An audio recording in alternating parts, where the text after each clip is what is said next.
Although it may appear that this conflict started back in February 2022, these two nations have had problems since the late 1600s. The Tsars invaded a territory that nowadays is occupied by Ukraine, and it didn't become independent until 1709. Since then, Russia has kept an interest in that territory. It needs to be considered a challenge because of all the implications that have been experienced worldwide. The consequences have been massive if we think about the world was barely reactivating from the COVID pandemic. During that period, more than 97 million people fell into poverty. Today, many countries are experiencing high inflation, and most of them will close the year with a fixed margin between 8.2 and 10%. One of the main factors is the Russian invasion of Ukraine. That's not it. Since the war arose early this year, 71 million people were also pushed into poverty because of the inflation. It's unbelievable that in almost 3 years, 168 million people have become poor. Supply chain problems explain a considerable deal of the economic crisis. The world's gas, coal, and grain reserves depend on Russian and Ukrainian exports.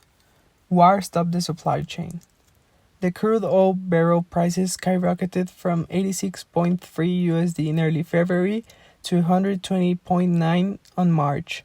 It was not until August 31st that the prices dropped to under 90 USD.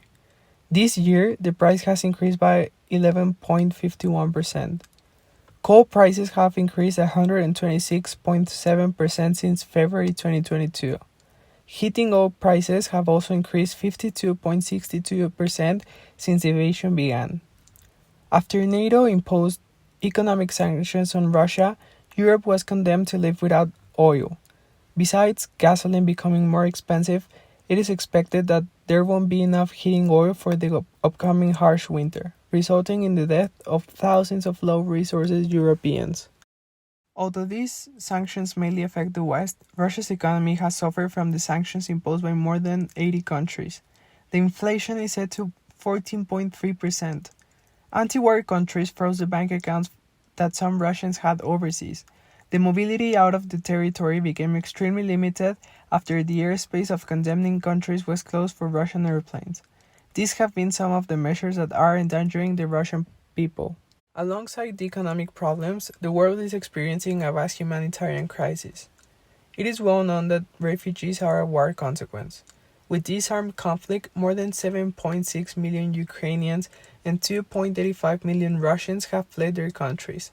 While the Ukrainians have refugeed primarily in European countries, most Russians moved to ex-Soviet countries. Leaving your country to escape war might seem easy, but it isn't. When you abandon your home under these circumstances, you don't know if you will ever come back. You don't know what will happen to the ones that cannot escape. You don't know if you will get to return to the place, understood as an emotive and intimate space, that you once considered as home. It's not just about changing your geographic location. The locale where you grew up will never be the same.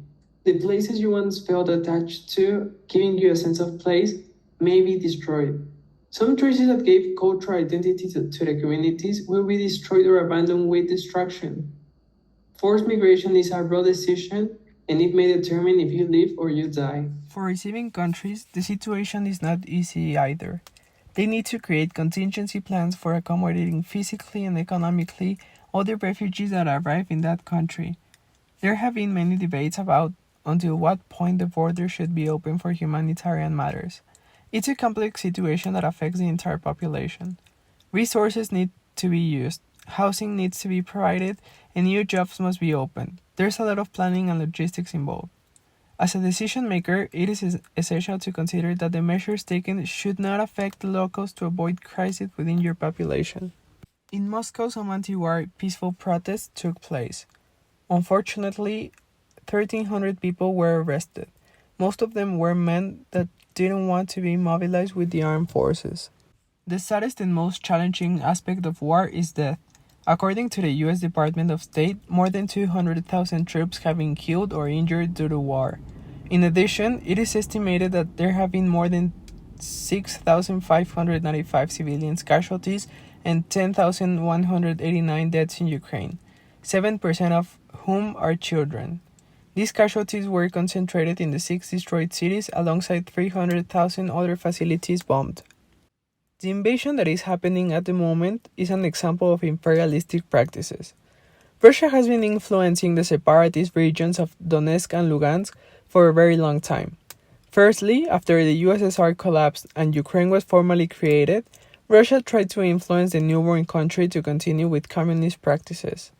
After they realized that the European democratic forces were gaining strength in most of the country, they decided to disrupt the easternmost regions, right next to the Russian border. Through communist propaganda, resources, and arms, the Russians were able to destabilize the region. Little by little, but with much determination, those regions were utterly influenced by the Kremlin, becoming an extension of Russia within the Ukrainian borders. Years later, combined with more factors such as NATO and the United States, President Vladimir Putin finally decided to sign the independence of those regions and later annex them to his own country. Some people think this matter originated in February 2022, but the conflict dates back hundreds of years. In the early 1700s, the people living in the Ukrainian territory gained independence from the Russian Tsar Peter I. The regions of Little Russia, that was the name given to these political entities, were independent until they joined the USSR in 1922. It was not until 1991, when the Cold War finished and the USSR dissolved, that Ukraine was officially founded. From the 15 republics that made up the Soviet Union, Russia kept its interest in the southwestern neighbor following the privileged geographic location connected to the Black Sea.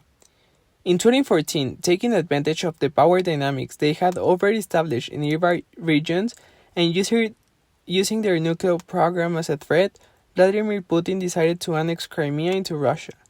The world powers tried to mobilize, but Russia back then was too strong for Americans and Europeans to afford another war. Since 2015, Ukraine has been trying to join the North Atlantic Treaty Organization, NATO, trying to protect itself from pro-Russian and Euro-Asian policies like the one from President Viktor Yanukovych. In 2014, the Revolution of Dignity began when pro-Russian President Yanukovych suddenly ended ties with Europe. It was later discovered that his administration was full of corruption, and the Russian government made payments for him to terminate deals with Europe and establish a closer relationship with ex-Soviet countries. The Ukrainians fought to defend their rights, and the president was finally arrested, letting the government continue with the democratic path the citizens had chosen. Despite all efforts, NATO didn't accept Ukraine, fearing the dominance and influence that Russia still had in some political groups. They didn't want to take the risk of letting Russia participate in NATO through Ukraine. Still, the countries that made up the treaty and Ukraine became closer by sending troops and resources to reestablish all the pro-European policies and deals made in the past. When Russia realized that its big enemies, mainly the USA, was next to its borders, they demanded NATO to back away from the borders, and they mobilized troops next to the Ukrainian territory. Hostilities continued increasing when NATO refused to move out and affirmed that they would support Ukraine, if necessary, with economic, material, and human resources. The disagreements arose quickly, resulting in Russia bombing and invading Ukraine. War has gotten tricky as more actors began choosing sides. While most of the democratic world, such as the Schengen countries, pretty much the entire American continent, the Commonwealth, and Eastern nations condemned the invasion, countries like Belarus, India, Iran, Saudi Arabia, Cuba, Venezuela, Syria, Nicaragua, and Eritrea took a pro-Russian stance. It has become a push-pull domination-resistance conflict between all these nations. The real reason behind the whole invasion is not taking landmass away from their neighbor. The real reason behind the entire conflict is trying to take a dominant position over Europeans and Americans. The desire drove Russia to attack a country that moved away from its communist identity into the republic, capitalist, and democratic Western world. Russia is trying to push the United States as far as possible. They know that they are in danger, mainly if a war with the US arises, by having them along their 2,295-kilometer line dividing them from Ukraine. After analyzing the complex situation that has been happening for the last 9 months, I think that right now it would be difficult to stop the war. Many variants have been set to the table, and more are yet to be added. From my perspective, the only path that could be taken to calm the countries down and stop the war would be if a neutral zone was created. NATO and Russia would need to agree on establishing a neutral zone that gets them both out of risk. That country would need to be Ukraine. A pact should be signed in the United Nations where they establish that Belarus, Estonia, Latvia, Bulgaria, and Lithuania cannot have military presence on either side. They wouldn't have to be neutral like Ukraine, but military interventions should be prohibited entirely. On the other hand, Ukraine could continue trading with the Asian and European regions, but military interventions ought to be forbidden.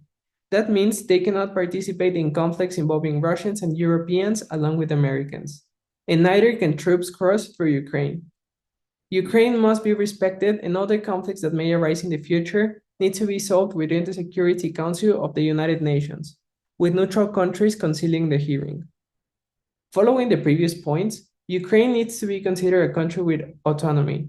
Therefore, the Donetsk and Lugansk regions should be recognized again as part of the territory. And negotiations should take place within the UN to resolve the legal situation of Crimea. They should also plan to reconstruct all the devastated areas, seeking the refugees to return to their home country.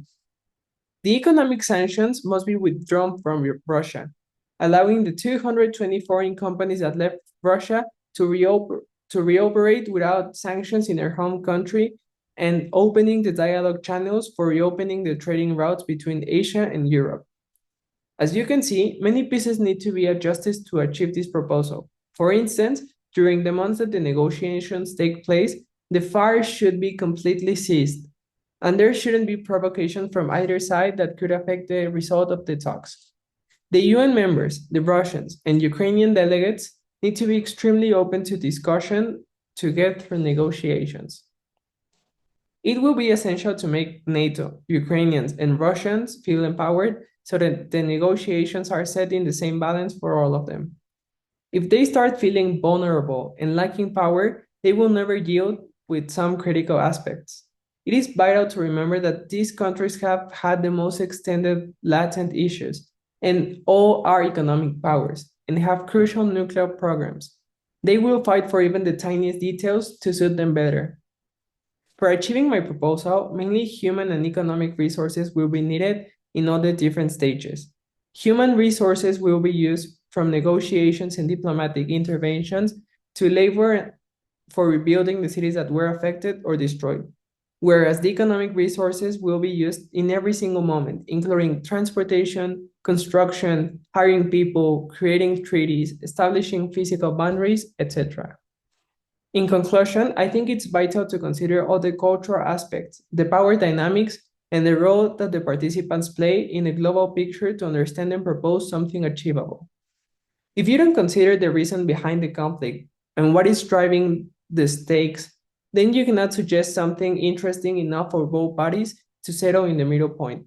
Negotiations between countries are hard to manage as cultural differences may slow talks. One of the keys to finding solutions is understanding what aspects they are willing to let go and which ones they don't. There are significant determinants for understanding and predicting whether an agreement will be made or not.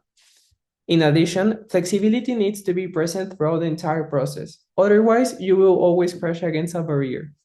If you cannot incorporate the cultural background of each part, there will not be flexibility and the parties will have a defensive attitude. It is essential to make them feel comfortable and empowered. If they somehow feel vulnerable, the doors will get closed and there won't be any success. That's why it is essential to understand on a deep level the whole situation. In such delicate matters, one thing is mistakenly proposed, which can mean the discussion is over. If I didn't understand what had been going on since the 1700s and ignored the actual cause, my solution proposal wouldn't be strong enough to be presented. As an educated citizen of a multicultural world, I have a role of intervening in global problems. Perhaps I cannot get involved directly, but I can find the tiny space where my help will be received. I will try my best to inform others about the situation research on how I can help solve or even help people ease with their pain. I have a huge passion for politics because I think the most important changes that affect people come from the macro scale. One day, I want to work for the WHO and be part of the solution for acquiring universal health access. I want to ensure that more people have access to safe and dignifying health services year after year. I firmly believe that the level of health determines every other aspect of our lives. If we don't take care of people, they will not be able to develop themselves in a world that has more competition. I want to be part of the change to create a better world with equality and sustainability. My role since I graduate from school will be devote my life for helping as many people as possible. I have much passion for making people smile and feel better. My goal will always be to exploit the best version of myself so that my actions can positively impact the people surrounding me. I will be a professional with a global perspective that respects diversity and respectfully communicates my ideas without demoting others. The change depends on the tiny daily actions. That's key for making big global changes. And I will act under my best version to enhance the world where we live at. Thank you for your attention.